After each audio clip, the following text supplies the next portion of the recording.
صل على محمد وآل محمد.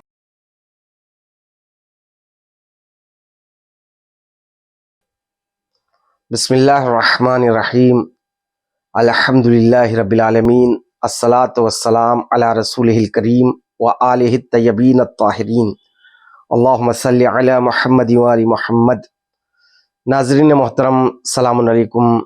جیسا کہ آپ جانتے ہیں، ہماری گفتگو کا عنوان معصومین علیہم السلام کی مائیں ہیں، اور آج کی گفتگو مادر امام محمد تقی علیہ السلام سے متعلق ہے، جن کا نام نامی سبیکہ نوبیہ ہے.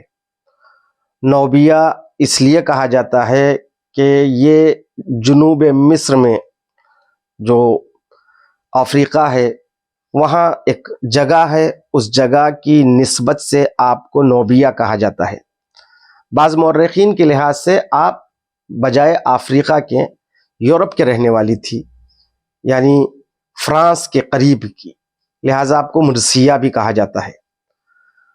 آپ کے مختلف نام کتب تواریخ میں مذکور ہے.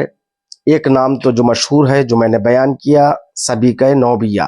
ایک اور نام ہے جس کو خود امام رضا علیہ السلام نے عطا کیا ہے، وہ ہے خیزران، یہ نام بھی ہے. اور ایک نام ہے درہ.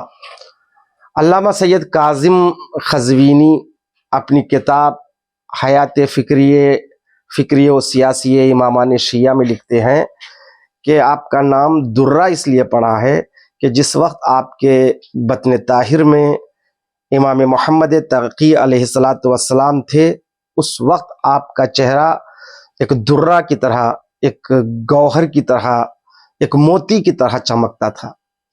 درہ کے معنی موتی کے ہیں، لہٰذا آپ کو درہ کہا گیا ہے. تو ایک اور نام ہے ریحانہ، یہ بھی ہے. اور اس کے علاوہ آپ کا نام ہے سکینہ بھی ہے، سکینہ بھی ہے. یہ مختلف نام ہیں، خیزران ہیں. آپ کی کنیت ام الحسن ہے.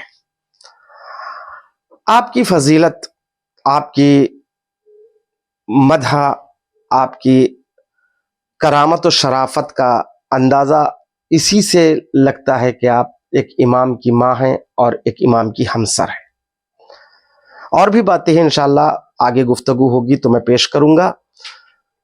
آپ خاندانی لحاظ سے رسول اسلام کی زوجہ ماریہ قبطیہ کے خاندان سے تھیں.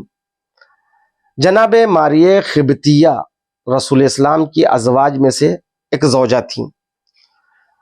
ماریہ قبطیہ سے متعلق کتب سیر میں، کتب تواریخ میں لکھا ہے کہ جب رسول اسلام مکے سے مدینہ تشریف لے آئے، نظام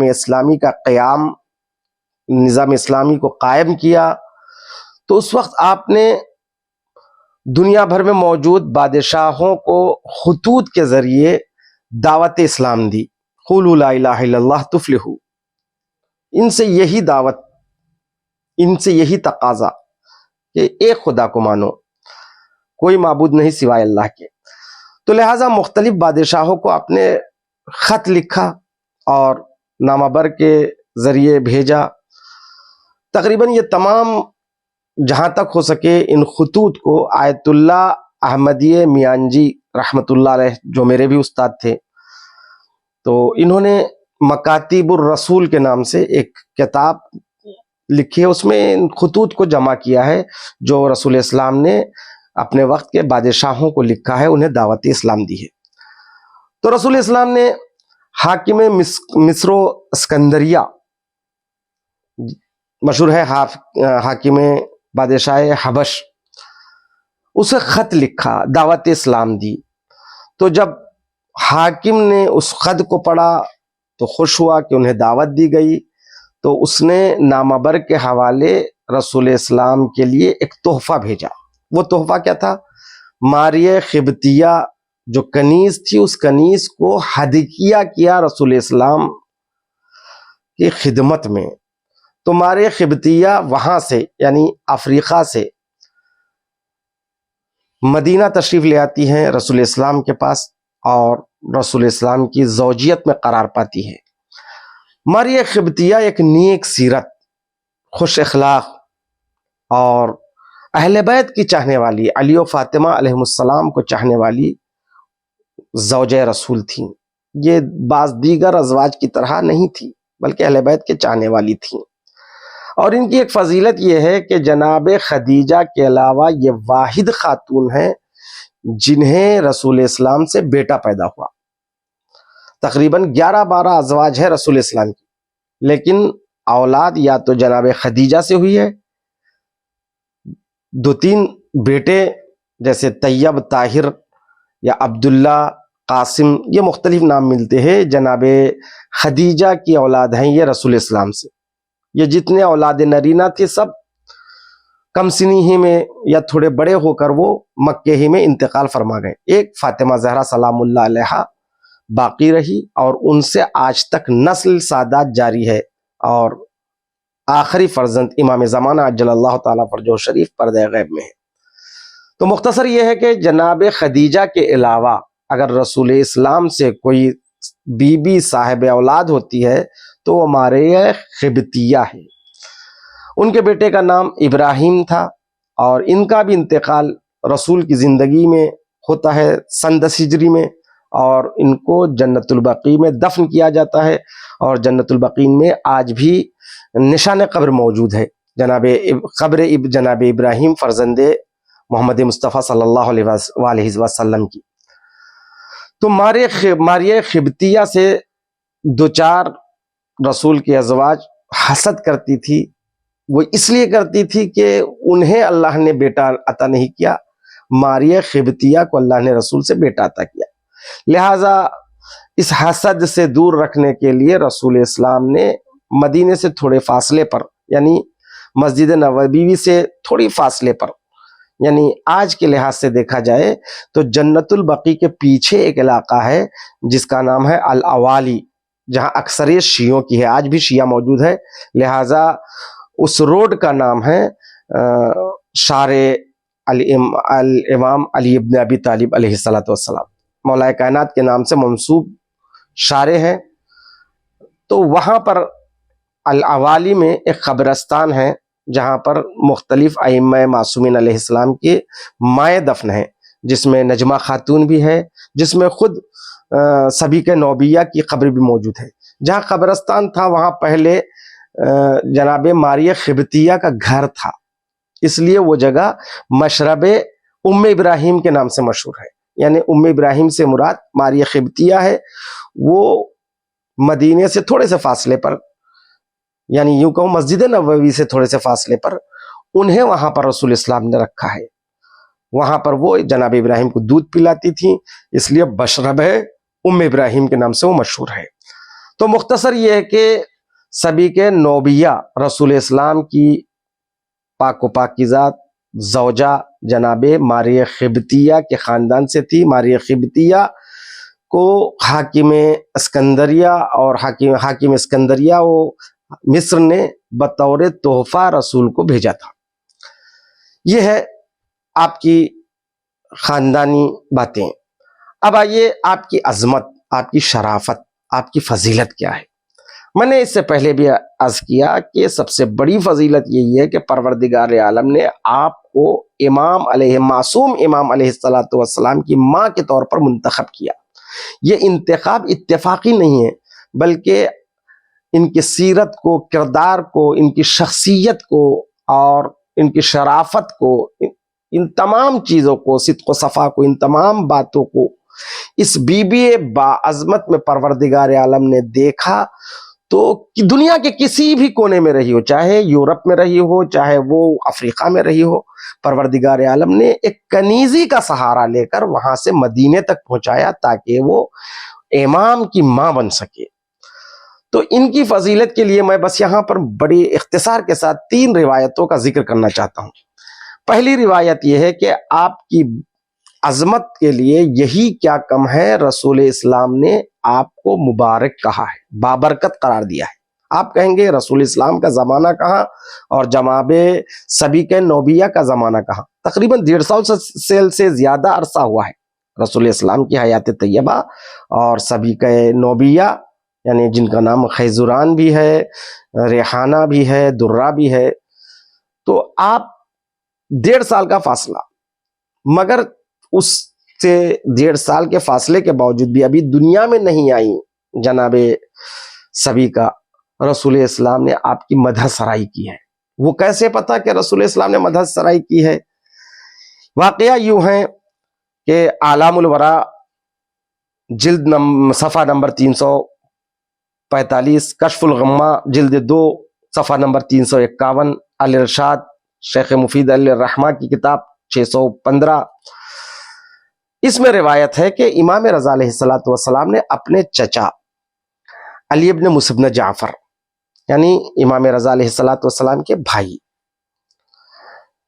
یعنی امام رضا کے چچا یعنی علی ابن جعفر یعنی امام موسی کاظم علیہ السلام کے بھائی، امام رضا علیہ السلام نے اپنے چچا سے پوچھا آپ گواہی دیجئے، جس وقت میرے بابا یعنی آپ کے بھائی امام موسی کاظم علیہ السلام مجھ سے یہ انہوں نے فرمایا تو اس وقت آپ موجود تھے، آپ گواہی دے، وہ کیا تھے، وہ کیا بات تھی؟ تو آپ نے فرمایا کہ آپ نے سنا ہے کہ میرے بابا نے مجھ سے کہا ہے کہ آپ کو ایک کنیز بابرکت نصیب ہوگی، جن سے ایک بابرکت اولاد ہوگی۔ یہ میں نہیں کہہ رہا ہوں بلکہ یہ فرمان رسول خدا کے مطابق ہے۔ یہ کہہ کر امام موسی کاظم علیہ السلام نے جناب سبیکہ نوبیہ کی مدح سرائی کی ہے۔ اس روایت سے واضح ہے کہ جس کی تعریف اپنے زمانے میں رسول اسلام کریں، یہ بہترین کنیز ہے، یعنی خیرۃ العما، یہ لفظ ہے خیرۃ العما یعنی بہترین کنیز۔ تو رسول اسلام نے جس کی تعریف کی، اب اس کی فضیلت، اس کی عظمت کے متعلق ہم اور آپ کیا کہہ سکتے ہیں؟ اور دوسری چیز ہے، دوسری روایت ہے ہمسر امام رضا علیہ السلام کی عظمت اس سے روشن ہے۔ یہ روایت ہے کتاب کافی جلد نمبر 2 صفحہ نمبر 129، سیغۃ الاسلام شیخ کلینی فرماتے ہیں جناب موسی کاظم علیہ السلام کے ایک صحابی تھے جن کا نام یزید ابن سلید تھا۔ یہ یزید ابن سلید سے روایت ہے۔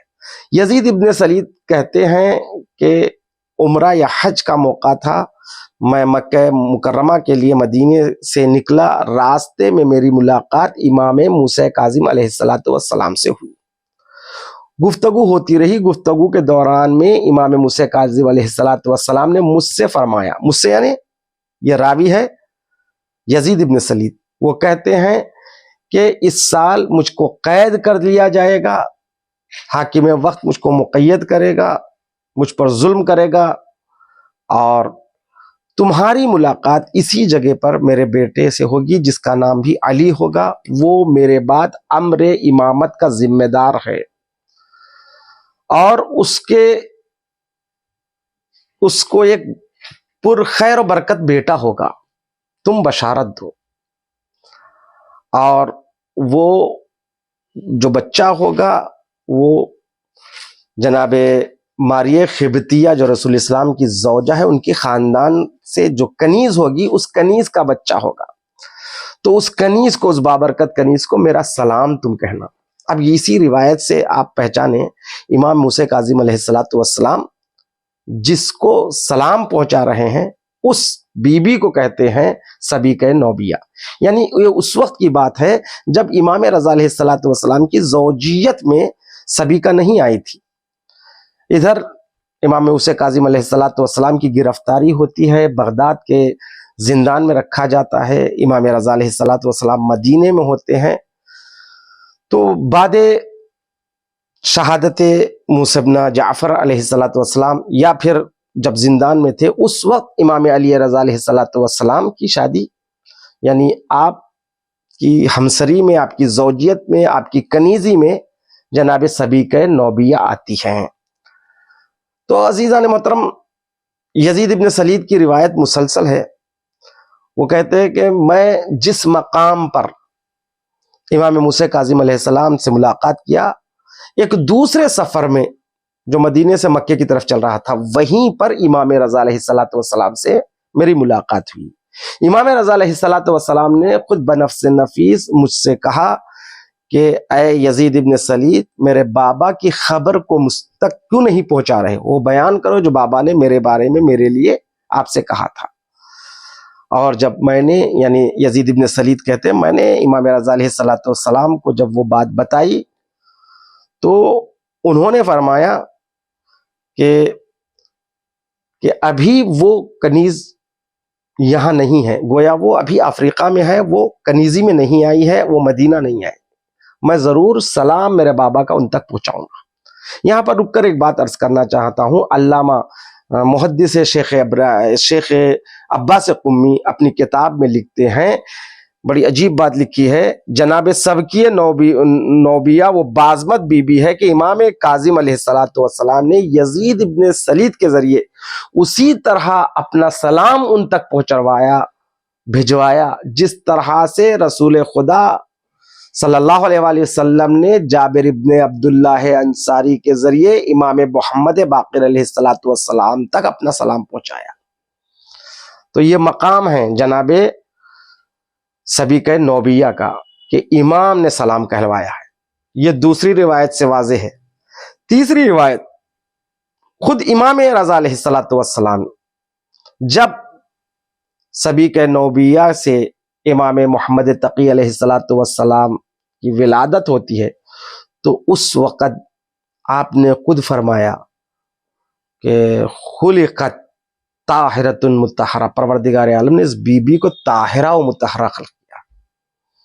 تو جس کو امام رضا علیہ السلام طاہرہ و مطہرہ کہیں، اس بی بی کی عظمت، اس کی فضیلت ہم اور آپ درک کہاں کر سکتے ہیں. تو ان تین روایتوں کو میں نے مختصر طور پر بیان کیا. اب سوال یہ ہے کہ آپ یورپ سے یا پھر افریقہ سے مدینے کیسے پہنچی؟ کتب تواریخ میں تفصیل سے اس کا کوئی ذکر نہیں ہے، البتہ یزید ابن سلید سے ہی روایت ہے اعلام الورا میں. تو وہ کہتے ہیں کہ ایک سفر میں مکہ مکرمہ کا امام رضا علیہ السلام کے ہمراہ تھا ایک سفر میں. تو اثناء سفر امام رضا علیہ السلام نے ایک کنیز کو خریدا. یہ وہی کنیز ہے جو امام محمد تقی علیہ السلام کی ماں ہے.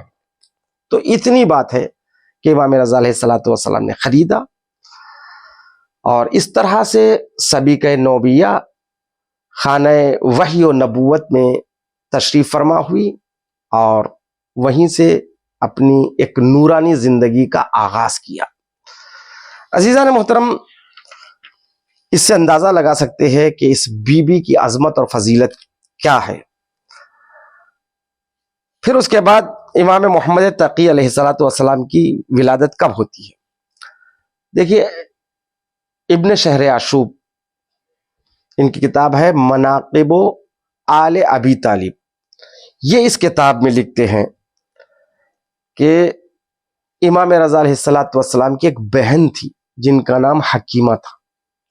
ان سے روایت ہے، حکیمہ کہتی ہے کہ ایک دن مجھے میرے بھائی امام رضا نے طلب کیا، بلوا بھیجا اور کہا کہ آج کی رات خضران کے پاس ہی آپ رک جانا، اس لیے کہ ایک بیٹا متولد ہونے والا ہے. تو جناب حکیمہ جو امام علیہ السلام کی بہن ہے، ایک امام کی بیٹی، ایک امام کی بہن، یعنی ساتویں امام کی بیٹی، امام رضا علیہ السلام کی بہن، وہ فرماتی ہے کہ میں رک گئی. وہاں پر میرے علاوہ بھی ایک داعیہ موجود تھی، ایک دیکھ بھال کرنے والی. رات کا کافی حصہ گزر گیا، ہمارے سامنے چراغ روشن تھا، اور اچانک صبح صادق کے موقع پر چراغ گل ہو جاتا ہے، بجھ جاتا ہے. جب چراغ بجھ جاتا ہے تو نور امامت سے پورا کمرہ روشن ہو جاتا ہے.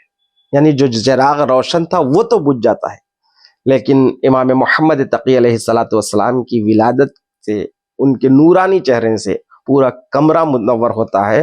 بلکہ روایت میں یعنی جناب حکیمہ کے یہ الفاظ ہے، نورہ حتی اضاء البیت، یعنی نور ایسا چمکا کہ تمام حجرہ روشن ہو گیا۔ پھر آپ فرماتی ہے میں نے بچے کو ایک سفید کپڑے میں لیا اور امام رضا علیہ السلام کی خدمت میں پیش کیا، مبارکبادی دی۔ امام نے وہ اذان و اقامت ان مراحل کے بعد گہوارے میں رکھا، گہوارے میں رکھنے کے بعد اپنی بہن حکیمہ سے کہا تم یہاں سے دور نہ ہٹنا۔ روایت میں ملتا ہے کہ 3 دن تک امام محمد تقی علیہ السلام نے آنکھیں نہیں کھولی۔ جب 3 دن مکمل ہوئے تب آنکھیں کھلی، آسمان کا رخ کیا، بائیں اور دائیں دیکھا اور اس کے بعد فصیح لب و لہجے میں کلمہ پڑھا، اشہد ان لا الہ الا اللہ و اشہد ان محمد رسول اللہ۔ یہ عجائب چیزیں جب حکیمہ خاتون دیکھتی ہے، نور کا چہرے سے ساطع ہونا، کلام کرنا، گفتگو کرنا، تو ایک مرتبہ امام رضا علیہ السلام کی خدمت میں آ کے فرماتی آقا میرے بھائی میں نے بڑی عجیب و غریب چیزیں دیکھی ہیں اس فرزند سے، اس بچے سے۔ تو امام علی رضا علیہ السلام فرماتے ہیں یا حکیمہ ما ترون من عجائب، اکثر جو کچھ دیکھا ہے اس سے زیادہ عجیب چیزیں ہیں۔ تو عزیزان محترم اس کے بعد امام رضا علیہ السلام اپنے اصحاب کے درمیان میں آتے ہیں اور اپنے بیٹے کے متولد ہونے کی خوشخبری دیتے ہیں اور فرماتے ہیں قد ولد لی شبیہ موسیٰ بن عمران فالق البحار و شبیہ عیسیٰ بن مریم قدست ولدتہ قد خلقت طاہرۃ مطہرہ۔ اللہ اکبر۔ یعنی خداوند عالم نے مجھے ایک ایسا بیٹا عطا فرمایا جو جناب موسیٰ اور جناب عیسیٰ کے مشابہ ہیں، اور ان کی ماں مقدسہ ہے اور طاہرہ خلق کی گئی ہے۔ تو عزیزان محترم اس روایت سے واضح ہے کہ وہ طاہرہ و مطہرہ تھی۔ امام محمد تقی علیہ السلام کی ولادت بابرکت ولادت مانی گئی ہے۔ یوں تو ہر امام کی ولادت بابرکت ہے، ہر امام مولود مبارک ہے، لیکن خاص طور پر امام محمد تقی علیہ السلام کو مولود پربرکت کہا گیا ہے۔ خود امام رضا علیہ السلام نے فرمایا۔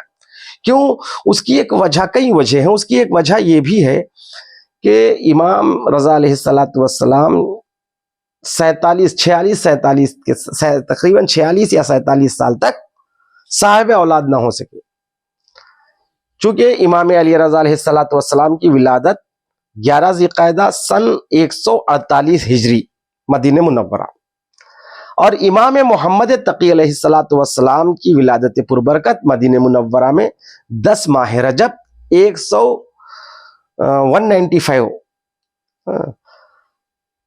ہجری میں ولادت باسعادت ہوتی ہے۔ تو آپ لگائیے 148 سے 195، 148 سے 195 تقریباً 46 یا 47 سال، یعنی امام رضا علیہ السلام 47 سال کے ہو گئے، ان کی کوئی اولاد نہیں ہوئی۔ تو لوگوں میں شک و شبہات پیدا ہوئے، کمزور ایمان کے لوگ بہکنے لگے۔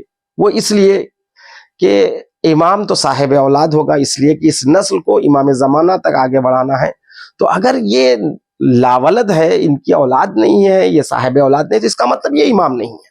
اس طرح کچھ لوگ امام رضا علیہ السلام کی امامت کا انکار کرنے لگے۔ اس میں ایک وجہ یہ ہے کہ جو امام موسیٰ کاظم علیہ السلام کا ایک وکیل تھا، جس کے پاس خمس اور وجوہات شرعیہ کا پیسہ تھا، درہم و دینار تھے، امام موسیٰ کاظم علیہ السلام کی حیات کے بعد اس کی نیت دولت پر خراب ہو گئی۔ جب نیت خراب ہوئی تو اس نے چاہا کہ میں پیسہ خود رکھ لوں، امام رضا علیہ السلام کو کیوں دوں؟ اس لیے کہ قانون یہی ہے کہ جب امام کے بعد امام ہوئے تو اس امام سے یا تو اجازت لے یا درہم و دینار ان کے سپرد کرے۔ اس نے سپرد نہیں کیا، اس کی نیت خراب ہو گئی۔ اللہ امام کا وکیل ہے، دیکھیے مال دنیا کیا چیز ہے، حب دنیا کیا چیز ہے، یعنی امام معصوم کے وکیلوں کی نیت بھی خراب ہو جاتی ہے، اس سے اندازہ لگائیے۔ تو اس نے یہ بات مشہور کر دی کہ امام رضا امام ہی نہیں ہے، اس لیے کہ ان کے اولاد نہیں ہے۔ آخری امام تو امام کاظم علیہ السلام ہے، وہ پردہ فرما گئے ہیں، وہ ظاہری طور پر موت کے آغوش میں سو گئے ہیں، لیکن حقیقت میں وہ پردہ فرما گئے ہیں، یعنی وہ ظہور کریں گے۔ اس طرح کا اس فرقے کو کہتے ہیں فرقہ واقفیہ۔ تو یہاں سے امام رضا علیہ السلام کے خلاف سازشیں اور آپ کے خلاف کافی مخالفتیں ہونے لگی، مگر امام رضا علیہ السلام سب کو جواب دیتے رہے، وقت کا انتظار کرو۔ تو سن 195 ہجری 10 ماہ رجب کو جب امام محمد تقی علیہ السلام کی ولادت ہوتی ہے تو سب کی زبانیں بند ہوتی ہے، سب کی زبانیں بند ہو جاتی ہے۔ جو کمزور عقیدے کے لوگ تھے، جو پھر گئے تھے تشیع سے، وہ لوگ، ان میں سے اکثر لوگ دوبارہ توبہ کر کے امام رضا علیہ السلام کی امامت کے قائل ہو گئے۔ تو عزیزان محترم، یہ ہے مولود پربرکت امام محمد تقی علیہ السلام کی والدہ مکرمہ۔ آپ کی وفات کہاں ہوئی؟ تو ظاہر سی بات ہے مدینہ منورہ میں زندگی بسر کی۔ تو جس وقت امام علی رضا علیہ السلام سن 200 ہجری میں مامون رشید کی طلب کرنے پر مدینے کو چھوڑا، تو اس وقت امام محمد تقی علیہ السلام 5 سال کے بچے تھے، 5 سال کے تھے۔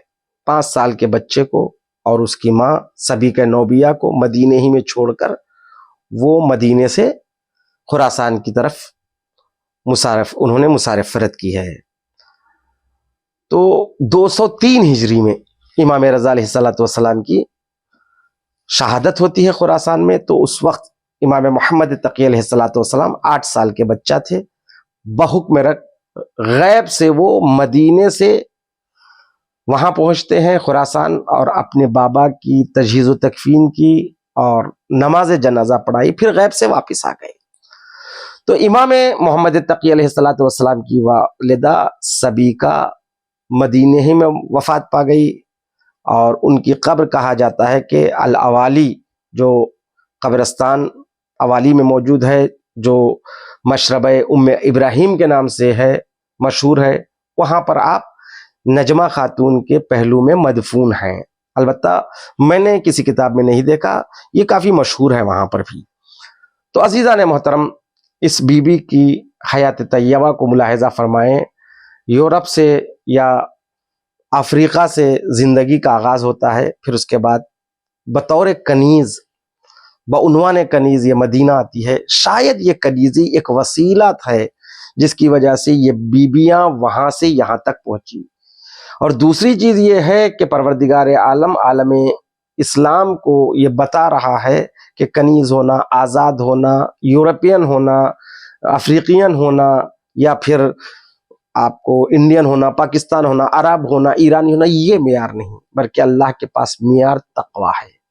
یہ بی بی با کرامت، جس کو امام موسیٰ کاظم علیہ السلام نے سلام کہا، جن کی تعریف رسول اسلام نے کی ہے، جن کے لیے خود امام رضا علیہ السلام نے فرمایا طاہرہ مطہرہ، ایسے بی بی کو ہمارا لاکھوں سلام والسلام ورحمۃ اللہ وبرکاتہ۔